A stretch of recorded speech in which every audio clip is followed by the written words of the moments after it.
একদিন খরগোশ আর কচ্ছপের দেখা হলো এক বনে। খরগোশ ছিল খুবই গর্বিত তার দৌড়ের গতির জন্য। সে কচ্ছপকে দেখে হাসতে লাগলো। খরগোশ বলল, তুই এত ধীরে চলিস, চল দেখি এক দৌড় প্রতিযোগিতা হয়, সাহস আছে তো? কচ্ছপ বলল, হ্যাঁ আছে, আমি তোমার সঙ্গে দৌড় প্রতিযোগিতা করতে রাজি। সব প্রাণীরা আশেপাশে জড়ো হয়ে গেল দৌড় দেখতে। প্রতিযোগিতা শুরু হলো। খরগোশ দ্রুত দৌড়াতে লাগলো আর কচ্ছপ ধীরে ধীরে এগোতে লাগলো। কিছু দূর গিয়ে খরগোশ ভাবল, এই কচ্ছপ তো অনেক পেছনে, আমি একটু গাছের নিচে বিশ্রাম নিই। সে গাছের নিচে ঘুমিয়ে পড়ল। কচ্ছপ ধীরে ধীরে হাঁটতে হাঁটতে খরগোশকে ছাড়িয়ে সামনে চলে গেল।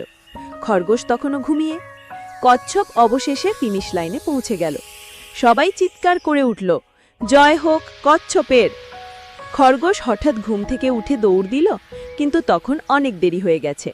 কচ্ছপ বিজয়ী হয়ে গেল। এই গল্প থেকে আমরা শিখলাম, পরিশ্রম আর স্থিরতার ফলে সফলতা আসে। অহংকার করলে ক্ষতি হয়।